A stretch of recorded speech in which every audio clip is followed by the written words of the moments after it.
Good morning, good evening, good night, wherever and whenever you are. Thank you so much for tuning in. This is episode 18 of the Subversive Liberty podcast.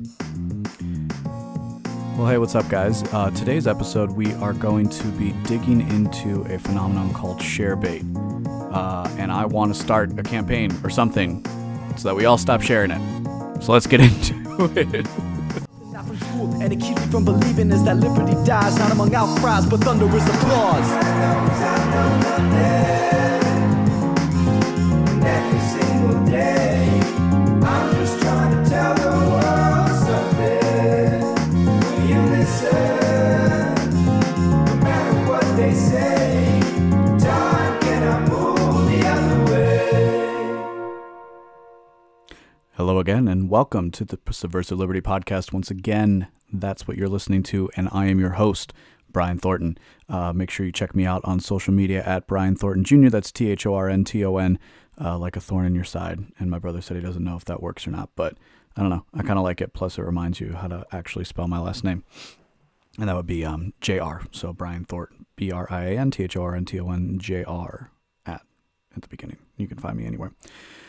Yeah, most of you who listen already, know who I am anyway. But if you are new, thank you for checking out the show. Hope you guys have been liking all the new episodes. Today, like I kind of talked about in that little preview part there, I want to talk about like clickbait, sharebait. This is something that we all deal with being on social media, and specifically this article that I wrote actually kind of deals more specifically with the idea of how, in some ways, I guess you could say like a larger concept of it is how should we actually think about how we share information, and especially when we're talking about information of importance, information that's supposed to convey something of worth. This is not a video. This is not a video or a podcast. This is not a podcast episode about cat videos or something simple and silly like that, jokes. I think things that aren't important. This is about news. This is about opinion. This is about the type of stuff that I like to talk about on the show, obviously, because that's going to kind of interplay with my interests, I guess, and that would make sense, right? So let's kind of get into the article. I'm going to kind of read through the article that I wrote because I think it's a good idea. I give 3 awesome tips about how to make sure that you don't become a sharebait victim or a clickbait victim, that you're not purposefully sharing articles that are meant not to inform people, not to increase your knowledge, give you something new, but really just to drive traffic to a website. So, we exist within a sea of information when we scroll through our social media feeds. We have pictures of family, cute animal videos, the dankest of memes, engagement photos. By the way, does anybody else keep count every single year? I kind of started that this year as this is happening more in my circle of friends.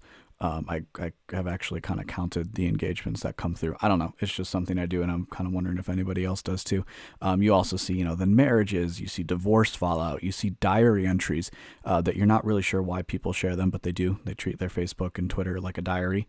That's like a topic for another day.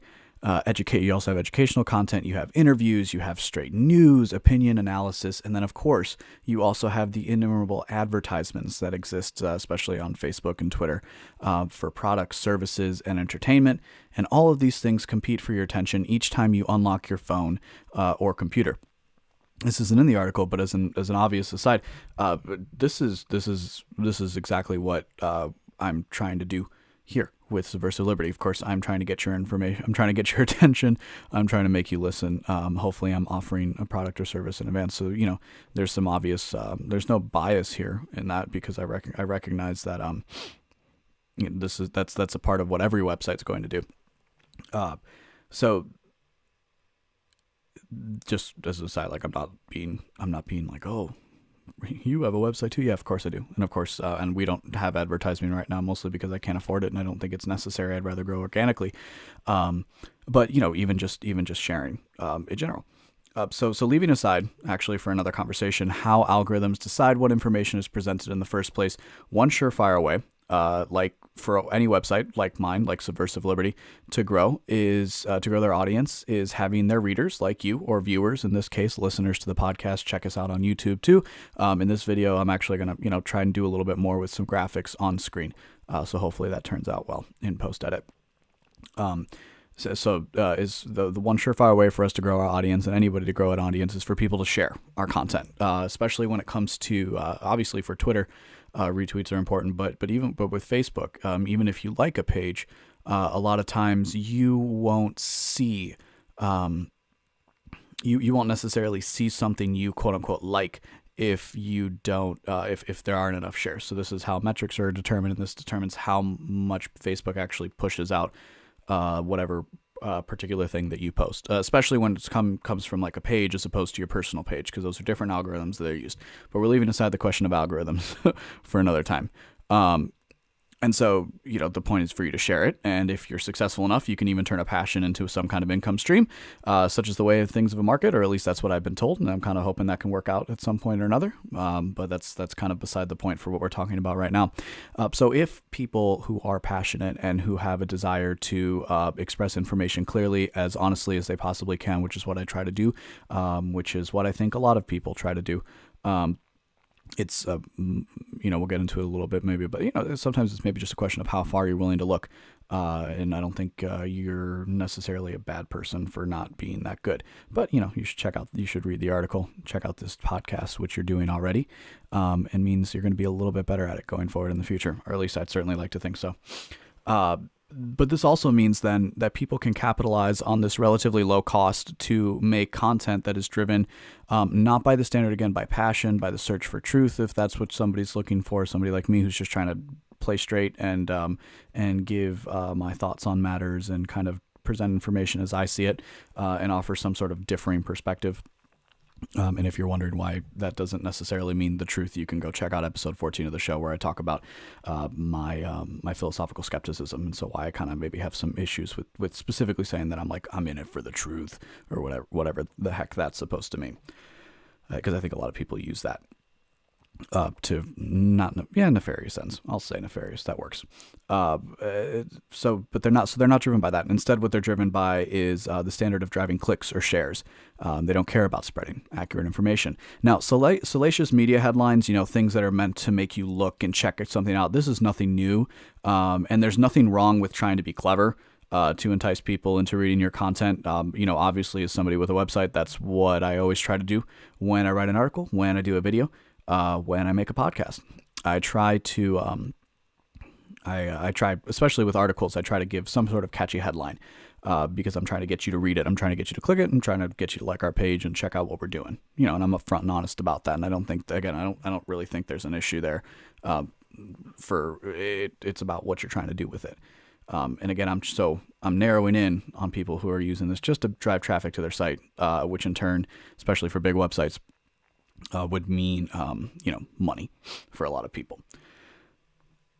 But as a consumer then, because people are trying to entice you into reading their content, you should be wary and skeptical when you come across a story that seems too good to be true. So what then is an information consumer to do? Now, I'm assuming, of course, if you're still listening to the show or reading the article, you prefer not to disseminate false information, and you don't like looking foolish when you share a story that's obviously too good to be true. In such an ecosystem, if you will, I would say the best way to thrive is by developing skills that allow you to sift through the information that you are given to know, that you are given to know what is accurate information and what is worth sharing with your network and to people you care about and are acquainted with. So I have 3 simple practices that I'm going to give you that I use literally all the time when I read an article. And, if you're not doing these already, you're probably going to feel, these aren't exactly like keys to the hidden kingdom or something. This isn't anything that's particularly advanced or difficult to understand. So I got 3 simple practices for you. The first one is very simple. Very quick, very to the point. If a headline is too good to be true, it probably is. There is an entire market of really bad headlines, or really, really interesting and crazy headlines that are written in the form of basically advertisement that get you to try and click on it. You see this on a lot of web pages that you may scroll through, not mine, but other ones where they have like the sponsored content, and it's like, do you hear about this weird trick that's happening? And it links to where you are. So for me, it says Sugar Grove, Illinois, or Aurora, Illinois, or Chicago. it's going to say, oh, check out this weird way to earn an extra $2,000. So there's that obvious stuff. But again, it's still kind of like, oh, should I click on this? Should I check out what's going on? Or you won't believe what this person looks like now. And of course, you go onto those articles, you go onto those websites, and some of these are websites like Board Panda, where you click through like 13 slides, and each slide loads news pages so that they get more ad revenue from it. And again, I'm not really poking too much fun at humor websites like that. I have issues when websites who present themselves as being givers of information don't do the right job and don't do a good enough job.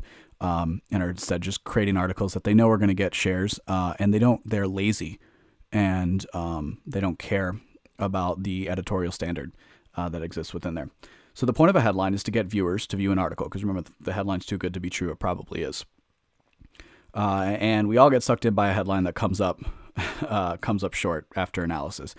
I certainly do this. It's not like I'm innocent and I always figure out what something's happened. No, sometimes you think the headline's interesting, and so you need to go and click the story. But as you're going in, if you're like, oh, this is going to be really good, I'm going to use this in all of my arguments. I'm going to make sure that this is what I share with all of my friends and family who disagree with me.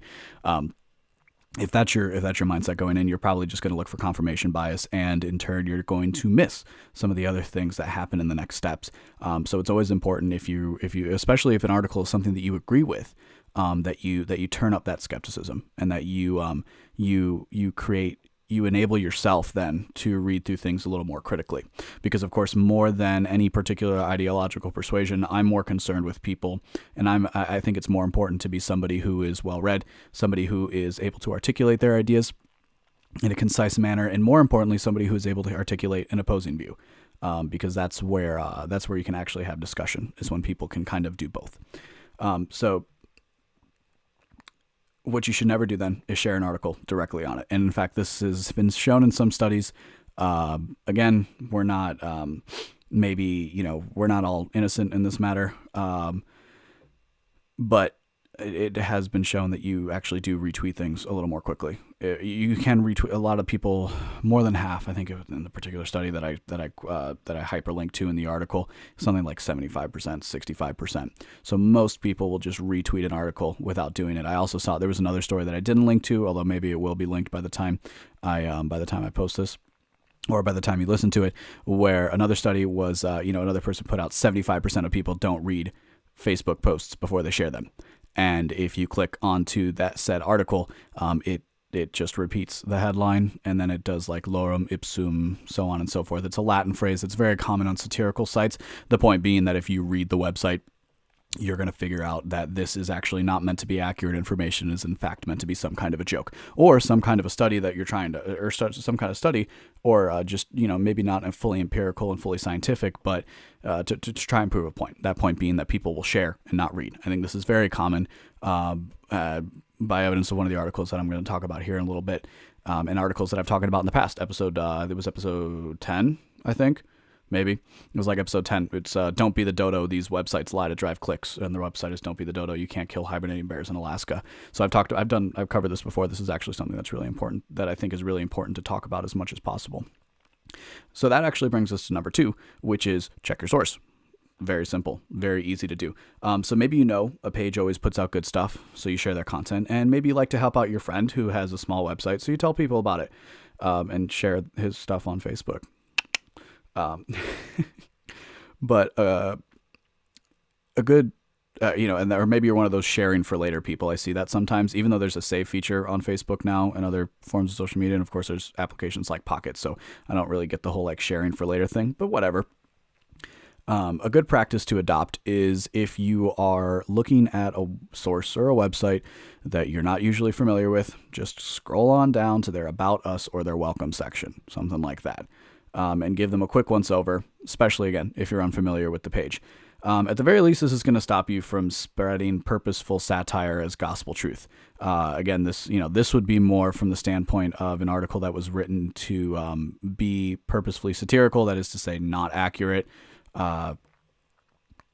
Actually, kind of as an aside real quick, I remember this was very interesting. It was Jonathan Swift's famous case of the Irish. What's the whole thing? Like, we should eat Irish babies. This is a way to like solve famine and make meat cheaper or something like that. And it also solves the Irish population problem. And I was taking like, it was like a night English simple whatever class that I had to finish to get that I had to take. And it was like a substitute teacher. It was somebody who was filling in for the normal professor. John, I believe, old John was the way the teacher referred to him. So John was a nice guy, nice enough guy. He was an immigrant from Ireland. And so he said, like one of the first things, like, well, I'm a Democrat because I'm an immigrant. I'm like, oh, okay, well, that's an interesting way to come to your political beliefs, but whatever, that's fine. You can be whatever you want. He took a really weird, it was one of those things where like you in high school, at least I remember that, you learn that this is a famous piece of satire. The whole point is that he writes out a very convincing case of why Irish women should be able to sell their children as meat, which would then, make food cheaper for people, and you get rid of Irish mouths to feed because the English were complaining about it.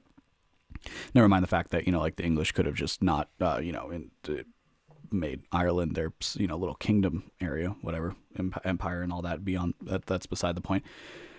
But he took this really weird approach where he said in the class, and I really don't know if he did it on purpose or not, that this was not a case of satire and that he actually meant it. Of course, that is just really weird. And I don't know. Him and I went back and forth, not only on this but on a few other issues. It was pretty interesting. It was just very strange. I remember that I never heard anybody ever try and say that this was actually serious. And I don't know if he was trying to just goad people into, working with him and creating some sort of atmosphere of debate. He didn't do a very good job of it. And of course, it was completely factually untrue. Anyway, point being, check your sources. If you have a website, there are websites that I like. There are websites that I go to that I prefer to consume a lot of information from. I go to website, but then I also go to websites that maybe I don't prefer to consume information from because I want to make sure I am not missing anything within a story. And this again, when we're talking about specifically in the context of social media, because again, you're scrolling through your phone. I'm going to grab my phone because it makes it easier for me. You're scrolling through your phone and you come across an article, you see the headline, you shouldn't just be sharing it, and it's from a weird source. You're not really sure what the website is. So you go in and you check it out. You check out all the stuff that you have in there. You make sure it's an okay website. So that's step 2. These are all both things. These two really are going to just keep you most of the time from sharing outright lies or outright satire.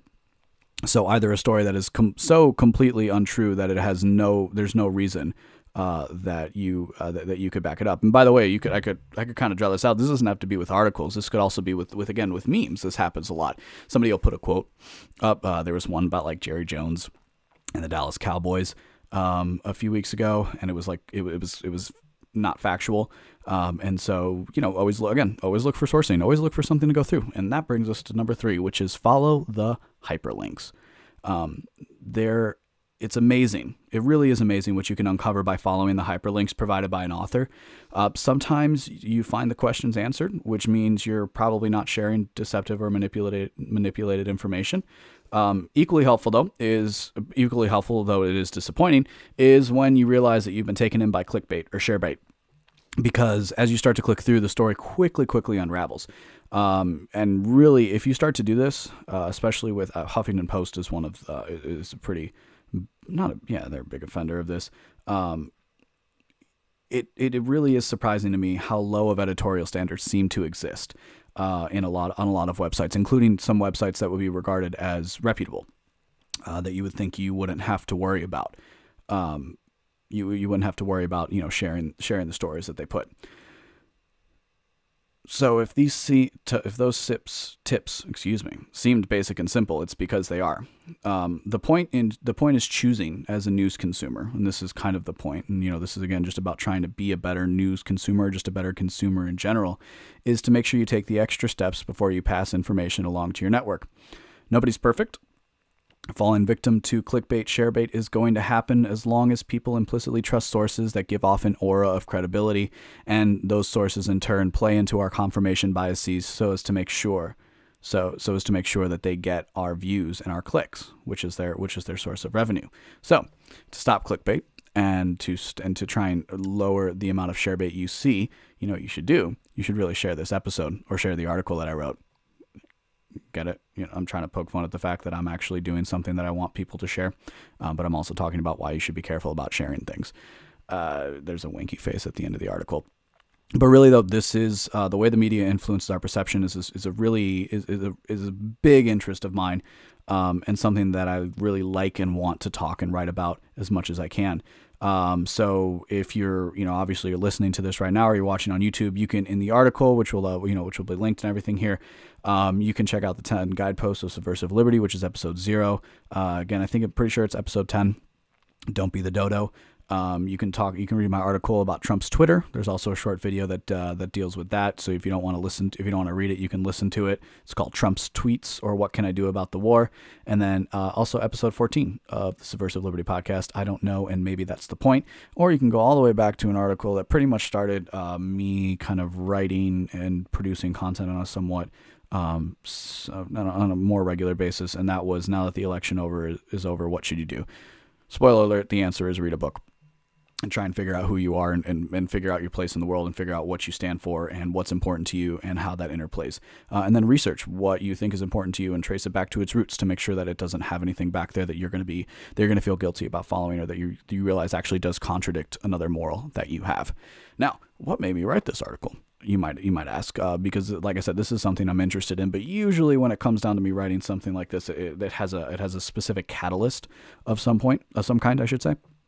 And this was, in this case, you would be right. This was written by the reason this whole thing started by an article that was written by MarketWatch.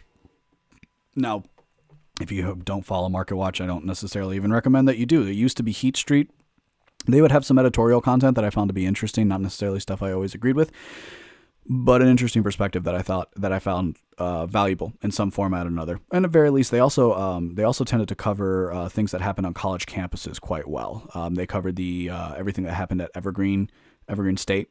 Quite in depth and quite well, I thought. So they were really good. I guess a few months ago, the guy ended up selling the company, or got bought out, or what it was is the person who founded it died. There was already a lot of really big money attached to it anyway, and so it went to, somebody else. They just wanted to repurpose it, so they changed the name of the website. It's now called MarketWatch, so they seem to focus a little bit more on finance. But then they also do some really, what I would call, bad, clickbaity, sharebaity posts. And there was one particular one. Now, unfortunately, I didn't take a screenshot. And so I would have known, had I taken said screenshot, whether I was right in this, right with what I'm about to say or not. So I want to make this clear that I can't actually confirm this. I tried looking up archive pages, but I'm not very good at that. And I don't know if that's actually going to answer the question I have. I'm pretty sure that the article I'm about to talk about, the original headline was 1 in 2 millennials prefer communism, or like millennials, 1 in 2 prefer communism. Because the one that they have now, and it changed, and so I'm going to give you some evidence as to why I think this may have happened. And again, it could not have, because the byline dealt with the whole 1 in 2 claim. But I almost thought it was the headline. I read this article on the 1st of November. Technically it was the 2nd of November, but it was like 2 a.m. from an article that was shared on the 1st of November. And yet the article now, and this was the article that I sent into like a group chat. This was the article that I went and looked back on the original People's Facebook page, who I saw it on. The article now says, millennials, communism sounds pretty chill. Wait, no, it's going to be there. So, communism sounds pretty chill, bro. Whatever. So again, if it was the case that they changed the headline, which would make a lot of sense, because they would probably realize pretty quickly that was a really bad headline, that the claims that the actual evidence that they use doesn't support it. And if it was just the case that I read really fast sometimes, and so I just was reading the byline, it doesn't change the fact that was obviously trying to get people into it. So this article starts, and I'm not gonna show too much of the article on the video. I got the picture of the headline up right now, but it starts with this it starts with a tweet from a very famous viral tweet, which is that was an immediate thing. Like, wait, we're talking about the fact that millennials prefer communism, or that they think communism's chill, and we're starting with a tweet by Donald Trump Jr., and it was the whole one where his daughter is dressed like a cop, which is kind of funny when you think about the fact that they're the ones who take taxes, or will enforce tax law, I should say. Well, and also the IRS's special agents can too, because they have guns. It was the whole thing of like, I taught my daughter a very important lesson, so I took 50% of her candy, because that's what socialism is. Whatever. It's a really stupid thing. I don't know why you're going to do that to your children. I don't know why you're going to tweet it like that. It was a horrible way to tweet it. Horrible thing to put out. What was it? This is what said. I'm going to take half of Chloe's candy tonight and give it to some kid who sat at home.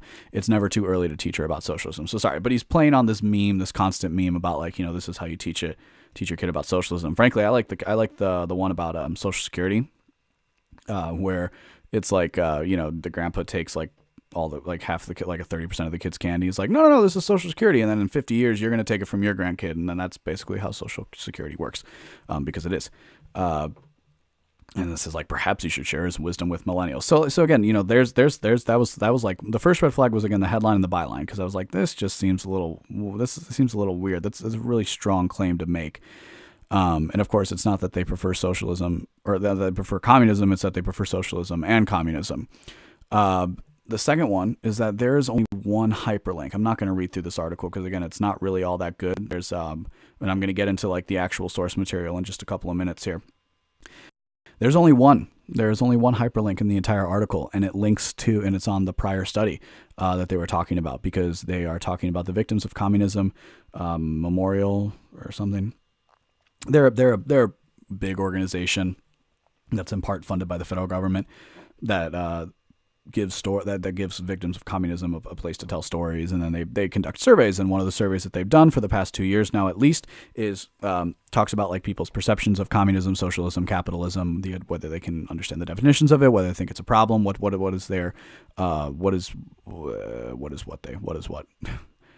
is their opinion on these things.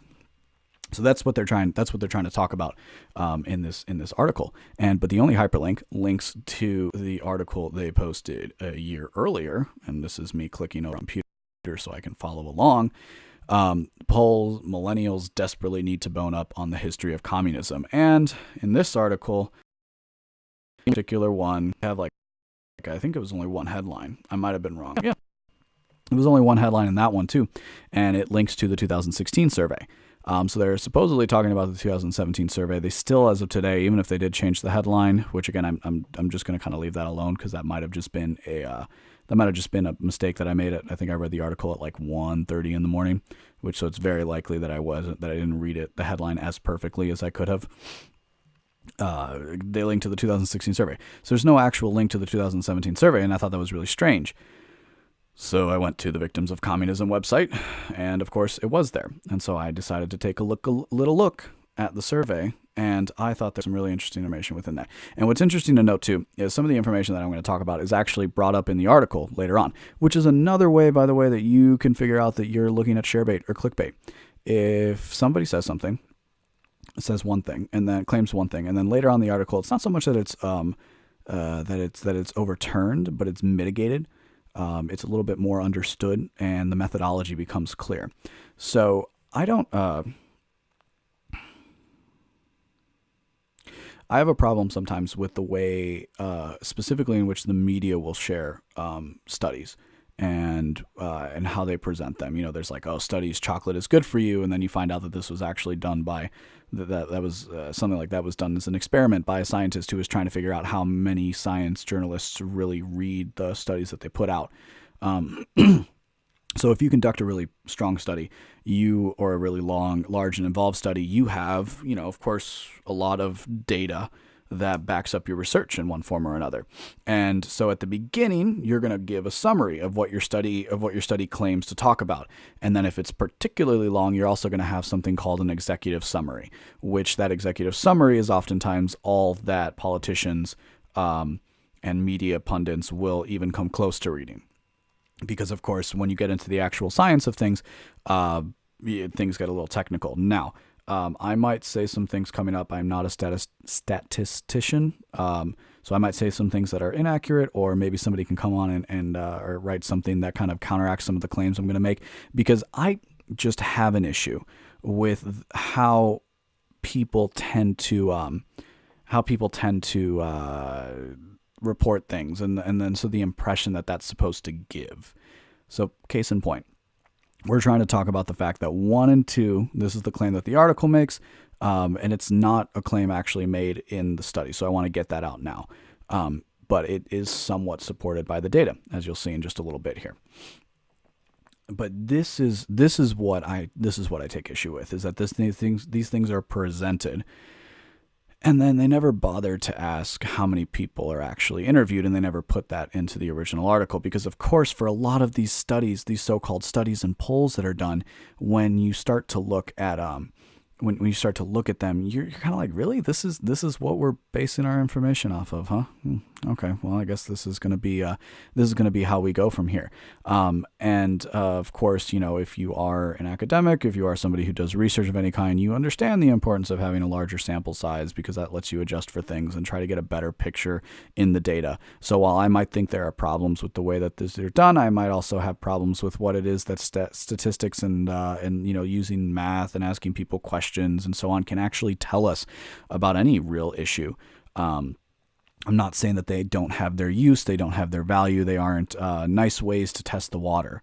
Of course, I'm not like opposed to polling, although I am reminded of Milton Friedman, who said famously in his Free to Choose lectures, like most people, I've never met a pollster.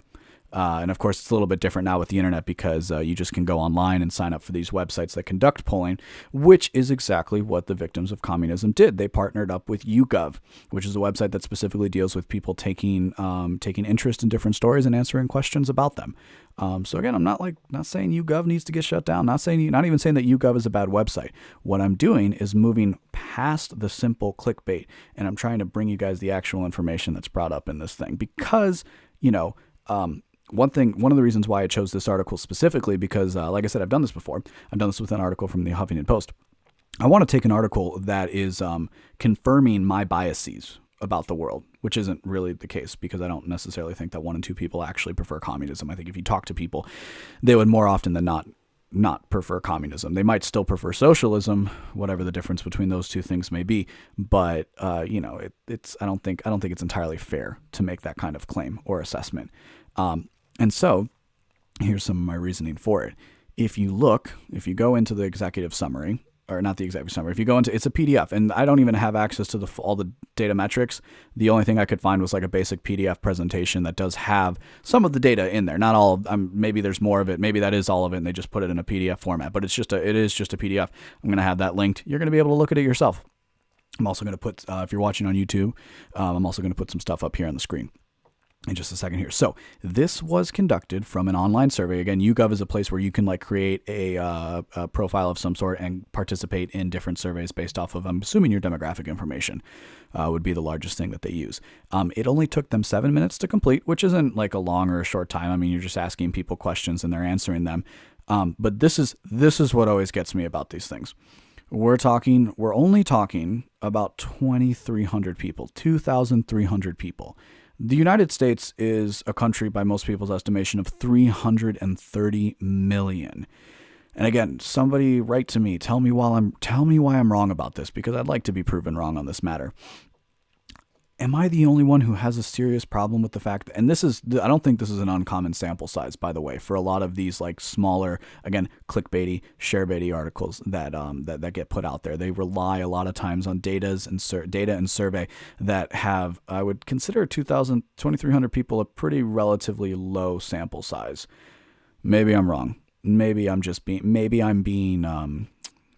too picky. Maybe that's the case. And again, so I could be wrong on this matter. But this is just my opinion, but this is my opinion on the matter. I really do think that's weird that we're going to use only 2,000 people to represent the entire 330 million. And of course, if we're going to talk about those 2,300 people, it seems really important that we should talk about what they look like, what they comprise of, what is it, who were these 2,300 people who took this survey? Well, they did actually provide that information, which is, again, if we're going to get into the fact of what's good information and what is not, kind of going back to where we started this episode, this is good. This means that there is something here. They are trying to prove something, trying to show something. But we should take it with a degree of skepticism. We should take it with a grain of salt, as the colloquial term goes. And I think large part is to what happens. So we have the breakdown here on screen, and I'll read it out for people who are listening of the men and women who took it, the age, the race, and the education. Now I'm not really interested in the race aspect of it. I don't really think that. I'm sure if you adjusted for race, you would get different answers, and that might be interesting from a certain standpoint, but it's not really relevant to the case that I'm trying to make here.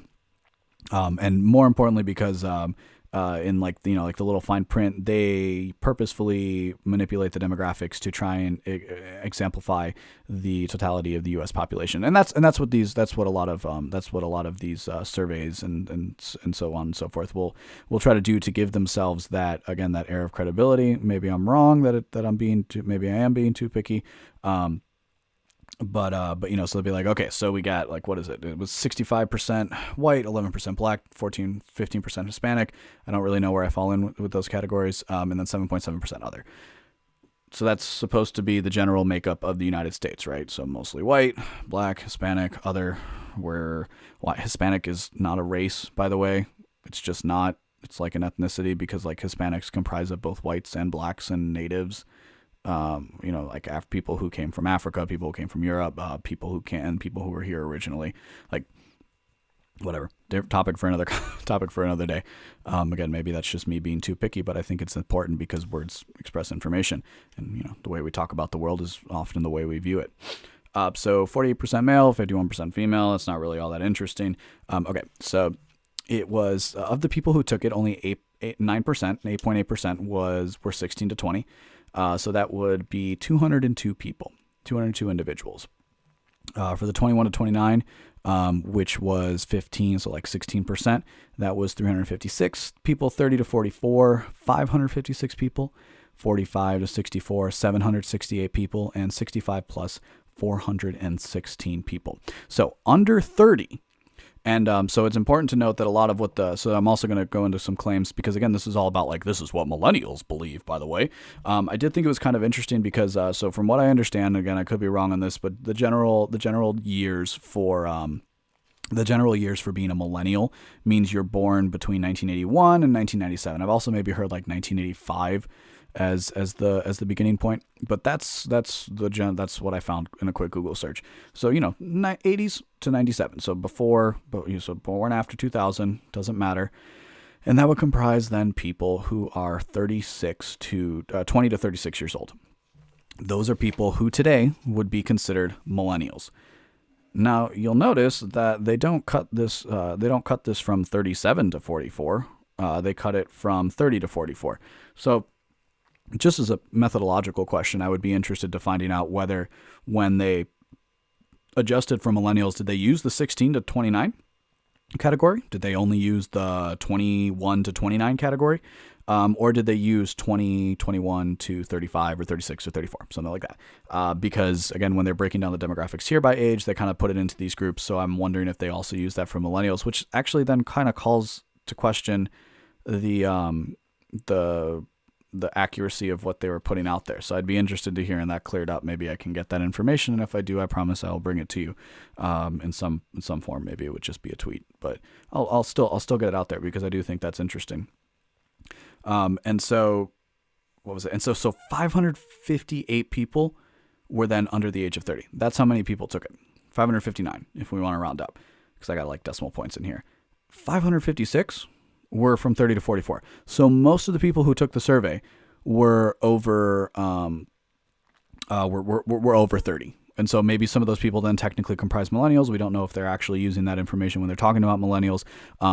But I think that's kind of interesting, because if you're going to talk about millennials, which again, this article specifically does, the study itself has subsections that deal with it, because they're also interested in views of the entire Americans, but then they're also interested in specifically on millennials, since they're the rising generation, and are also starting to represent the largest plurality of voters, as they say.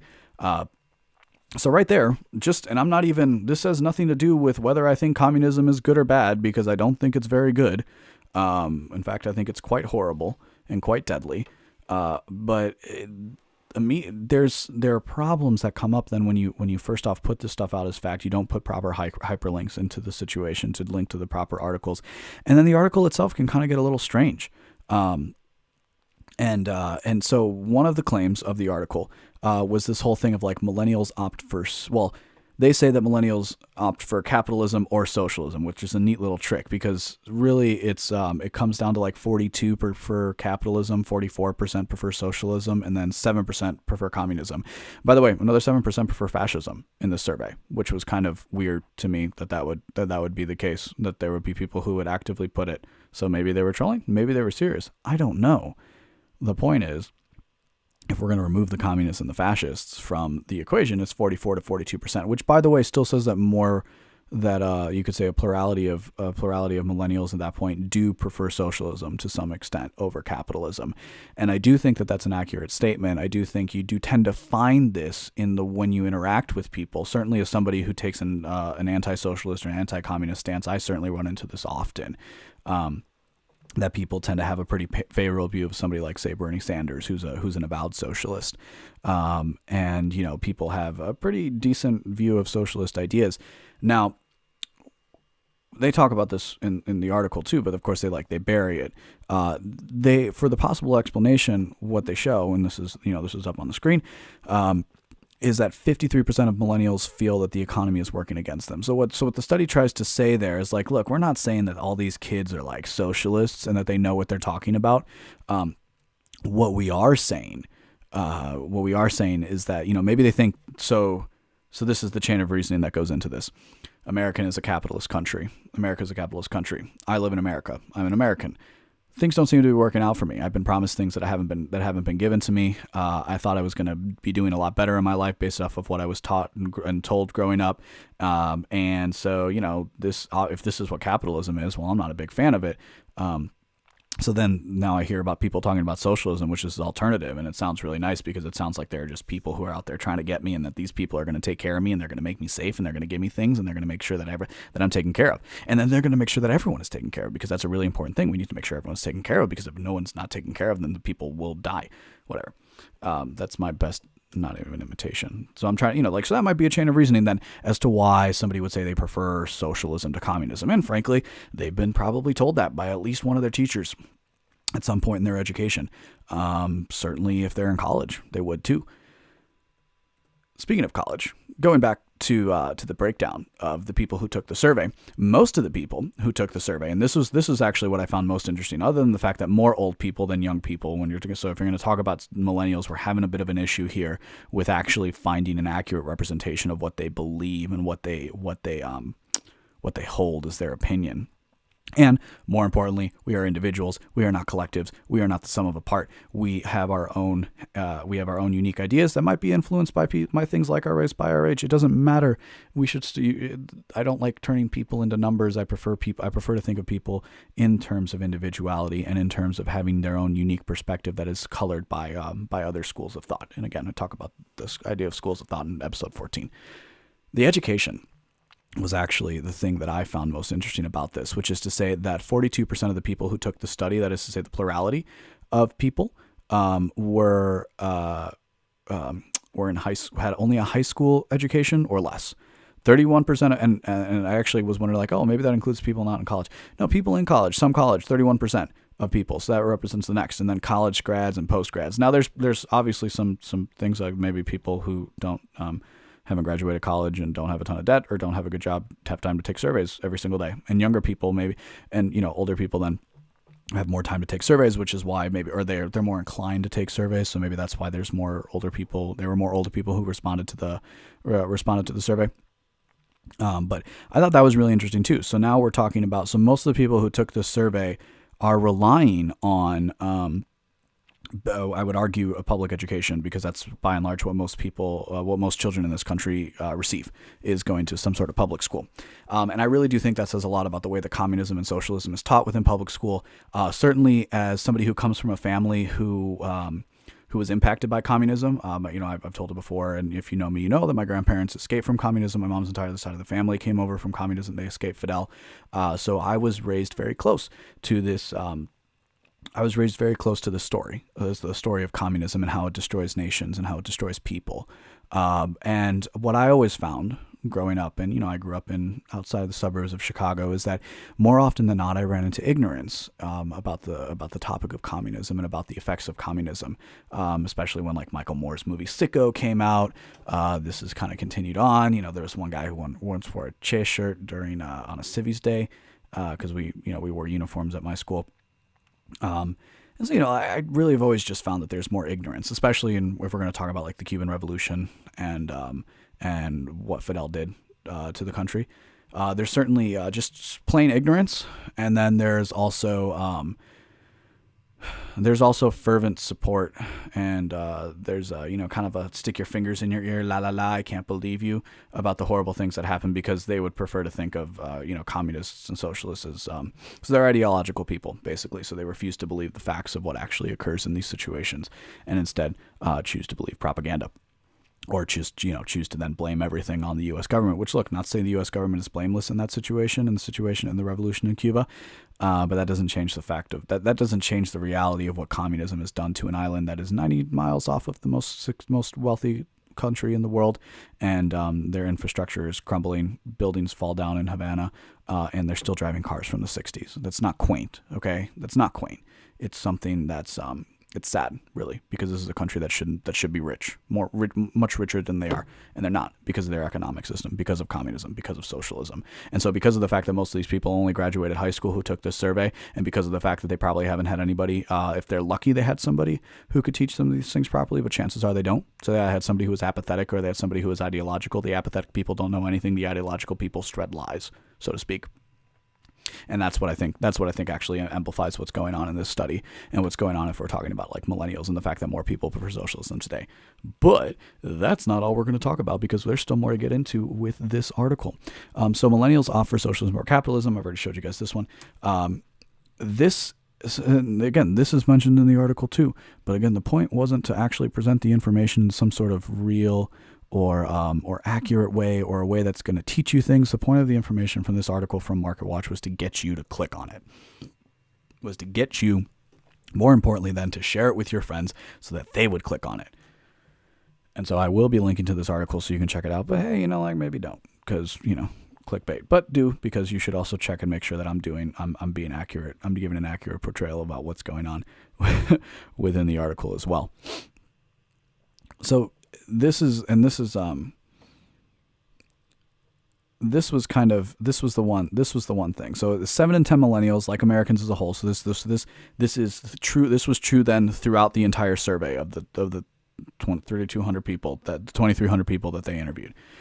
That 7 in 10 millennials like Americans as a whole either don't know the definition of communism or misidentify it. Now, as a point here, again, I'm going to kind of equivocate a little bit about the study. As an interesting point, I actually kind of found the difference between their definition of socialism and communism a bit difficult to decipher as well. Oh, well, that's kind of interesting. Maybe that's because there's not really too many differences between socialism and communism, and of course, in the Marxist tradition, socialism is merely the step to communism. But there are differences. I'm not going to be, and especially socialism as it is practiced and advocated for today differs greatly from communism as a system. They're still animated by similar ideas about humanity, about the relationship between man and the state, about just whether there is a nature of man, because it's not what the nature of man is, it's whether there is one, because the Marxist tradition really and a lot of these other ideas thought that man's nature could be shaped and formulated based off of good government policy. And this is why we have like the progressive movement here in the United States. They were all influenced by similar ideas. Not specifically Marx himself, by the way. There's more that goes into it. I know Marx is certainly a whipping boy of mine, so to speak. He's somebody I certainly like to rag on quite often, because he's like a good figurehead to kind of go after for the movement, but it's not specifically Marx. And of course, there's always the difference between the speaker. I've made this point before. I will always make it. There's a difference between the writer and the people who come behind it. There's a difference between the philosopher and the philosopher's followers and what they do with it. And so, so I'm just putting that out there. But so if most people then, so we're kind of talking about like, how should we write an article? about this, not as the victims of communism who are presenting this information and, talking about how we need to educate more about socialism and communism and educate about it properly, which I don't have a problem with. But a website like MarketWatch, who's trying to get you to click on their website. How should we actually cover this if we're going to be fair? It's like, well, hey, most people, most millennials and most Americans can't accurately identify the difference between communism and socialism. So maybe we shouldn't put so much stock in the fact that 1 and 2 of them said they prefer to live in socialism or communism. And of course, there have been other studies that kind of prove this point, right? That, if you ask the people, do you prefer socialism or capitalism? And they'll click socialism. And then you say, and then in the next slide, it'll say, okay, do you prefer private ownership of the means of production whereby people have rights and so on and so forth? Or do you prefer massive redistribution? It's like, it gives you the definition of socialism, which is then, the government controlling the means of production and centralized control and price controls and yada, yada. And most people then will choose the definition of capitalism or of markets or how a market economy works as opposed to a socialist economy. So we know that this is usually the case, that it's tough for people to identify what the terms actually mean. But if you spell it out for them, they'll usually choose the more market-based and capitalistic definitions. So the entire thing is called into question. And this is what bugs me so much about Sharebait, right? It's not that these are outright lies. I know I talk about that in the article, and that's important too. You shouldn't share outright lies. These aren't outright lies. These are half-truths. And the worst part about half-truths is that they stick really easily and they share very easily. They spread like wildfire a lot of times. And this is why you, as an informed consumer who checks out subversiveliberty.org, which is where all the people who want to be informed go, right? That's what you should tell your friends, and make sure you tell them to check out the show. That's what upsets me so much about this situation, is that, look, there's information here that we can go through. I do think that some of this stuff is really interesting. And in fact, here's the best part about the article. This is what the lead should be. So the victims of communism have actually done this for 2 years now, right? I think at least 2 years, 2016, 2017. They're probably going to keep doing it. There are actually more millennials, 10% more, cite communism as a current day problem compared to a year ago. Which is to say, in some ways, maybe the victims of communism and other people are actually making an impact of talking about the dangers of socialism and the dangers of communism and how they negatively impact our lives, and they would hurt our society, and they would lead to more suffering and more poverty. And if you don't believe me, look at Venezuela, look at Cuba, look at the Soviet Union. Look at Zimbabwe. Look at North Korea. These are all places where socialism is practiced. There are, the quote-unquote mixed economies, which are more socialistic, and I can get into that in another episode, and Tom Wood's got a million episodes about that, so you can just go to, Tom's, I'm not even going to plug him. No, I'm not going to plug his website.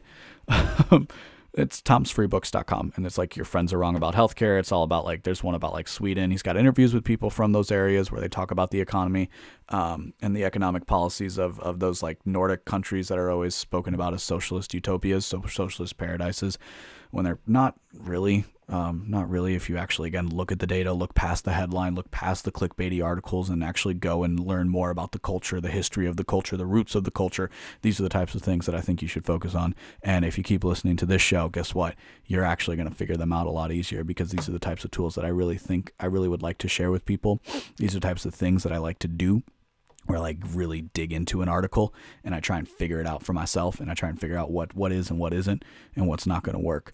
So, hey, I really hope you guys enjoyed this episode. It ended up being a little bit longer than I thought it was going to be. So hopefully y'all listen to it. Don't forget, if we fear what we do not understand, the answer must be to try to understand everything.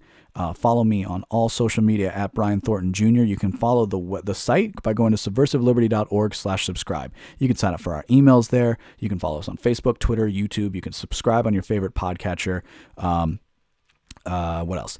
Feedback at subversiveliberty.org, or just shoot me a message. Really, if you listen to the show, thank you so much for the people who do listen. If you listen to the show and there's a topic that you want me to cover, it doesn't have to be super in depth. You can be like, hey, what do you think about this issue? Send it to me, and I'm going to try and work. I want to try and respond, especially to people who are listening now when we're not that big. I want to try and respond to you guys as much as possible. So I'm kind of putting out content that you actually want, that you definitely want to consume. So shoot me a message the page, and be like, hey, I'd really like it if you covered this topic. So once again, if we fear what we do not understand, the answer must be to try to understand everything. So I hope you have a good morning, a good evening, and good night.